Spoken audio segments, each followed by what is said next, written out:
Hi friends. Hi. Hi friends. Hi. இன்னைக்கு வந்து நாம என்ன பார்க்க போறோம்னா இன்ஸ்டன்டான ரசப்பொடி தான் பார்க்க போறோம். எப்படி வந்து டக்குன்னு 2 நிமிஷத்துல நம்ம ரசம் வைக்கிறது அப்படின்றது தான் பார்க்க போறோம். அதுக்கு முன்னாடி நாங்க எங்க வாங்கியிருந்தோம் அப்படின்னா சாய் ஃப்ரெஷ் மில்லட்ஸ் அங்க இருந்தா வாங்கியிருக்கோம். திருச்சியில இருக்கு. நீங்களும் கண்டிப்பா ஆர்டர் பண்ணி மேனுஃபேக்சர் அவங்களே வந்து ஹோனா வந்து தயார் பண்றது. வீட்லயே காய வச்சு அரைச்சு வீட்லயே எல்லாமே செய்றாங்க.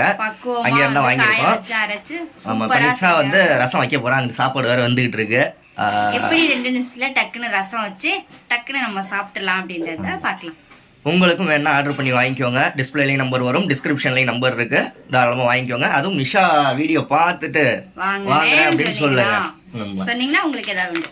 சரி ஓகே, எப்படி ரசம் வைக்கிறாங்கன்றத டக்குன்னு பார்க்கலாம். வாங்க பாப்போம். ரெடியா நிஷா? ஓகே.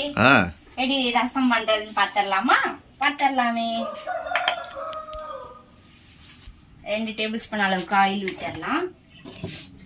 ஆயில் விட்டாச்சு. ஆயில் லைட்டா ஹீட் ஆகட்டும். நீங்க வந்து ரசம் வைக்கணும்னா ஜீரகம் மிளகு எல்லாமே நுணுக்கணும், பூண்டெல்லாம் அரைக்கணும் அப்படின்னு இருக்கும். இதுலயே எல்லாமே மிக்சர் பண்ணிருக்காங்க. அதனால அதெல்லாம் ஒன்றும் தேவையே கிடையாது. எண்ணெய் ஹீட் ஆயிருட்டும்.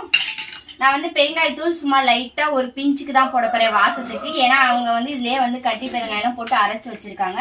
அதனால நான் வந்து லைட்டா தான் வாசத்துக்காக போட்டுக்க போறேன். 1/2 ஸ்பூன் அளவுக்கு வந்து கடுகு சேர்த்திக்கலாம். வெடிக்கட்டும். கருவேப்பிலை சேர்த்திக்கலாம். ஒரு பிஞ்ச் அளவுக்கு மட்டும் சேர்த்தியாச்சு. அதுக்கப்புறமேட்டு பெருங்காயத்தூள் 1/2 ஸ்பூன் அளவுக்கு வந்து உப்பு சேர்த்திக்கிறேன். அப்புறம் அரைச்ச ஒரே ஒரு தக்காளி, பெரிய தக்காளி. நைஸா அரைக்கணுன்றதுலாம் தேவையில்லை. லைட்டா அரைச்சா குறைன்னு அரைச்சா மட்டும் போதும். தண்ணி சேர்த்துடலாம். தண்ணி வந்து 2 டம்ளர் அளவுக்கு வந்து தண்ணி எடுத்து வச்சிருக்கேன். அந்த தண்ணியை வந்து நம்ம சேர்த்திடலாம். நெக்ஸ்ட் வந்து இதை கட் பண்ணி இதுல 1 ஸ்பூன் அளவுக்கு மட்டும் போட்டுக்கலாம். அளவு எவ்வளவு ஸ்பூனு? 2 டம்ளருக்கு 1 ஸ்பூனா? பெரிய ஸ்பூனால நல்லா வலிய 1 ஸ்பூன் அளவுக்கு எடுத்துக்கலாம். பேக்கிங் எல்லாம் சூப்பரா இருக்கு. பாருங்க, ரொம்ப ஃபுல்லா வலிய இந்த அளவுக்கு 1 டேபிள் ஸ்பூன் அளவுக்கு எடுத்தா போதும். அவ்வளவுதான், நம்மளோட இன்ஸ்டன்ட் ரசம் ரெடி ஆயிடுச்சு. கொதிச்சு நுர கட்டணும். ஆமா, அவ்வளவுதான். எதுக்காக மிக்ஸ் பண்ணி விடுறேன்னா அந்த பொடி போட்டோம் இல்லையா, அதுல வந்து தக்காளி வெங்காயம் அப்புறம் அந்த உப்பு எல்லாம் சாரணும் இல்லையா, அதுக்காக. இதுக்கு நீங்க புளியெல்லாம் கரைக்கணும், அது பண்ணணும் இது பண்ணணும் நீங்க எதுவுமே தேவையில்ல. டக்குன்னு 2 நிமிஷத்துல நம்ம வந்து ரசம் வச்சாச்சு. நம்மளோட ரசம் வந்து சூப்பரா ரெடி ஆயிடுச்சு. எவ்வளவு நிமிஷம் பாத்துப்பீங்க, 2 நிமிஷம் கூட ஆகல, ரசம் ரெடி ஆயிடுச்சு. இங்கிட்டு சாப்பாடு வேகுது. சாப்பாடு ரெடி ஆனோனையும் நம்ம சாப்பிட்டுடலாம். தொட்டுக்க எதுவும் செய்யலையா? செய்யணும்.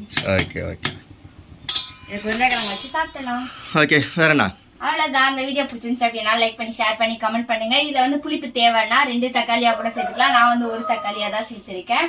சரி ஓகே, உங்களுக்கும் இந்த மிக்சர் பொடி வேணும், 2 நிமிஷத்துல நானும் ரசம் வைக்கணும் அப்படின்னா கண்டிப்பா டிஸ்கிரிப்ஷன்ல இருக்க நம்பரை கிளிக் பண்ணி நீங்களும் வாங்கிக்கோங்க. Okay bye. பாய்.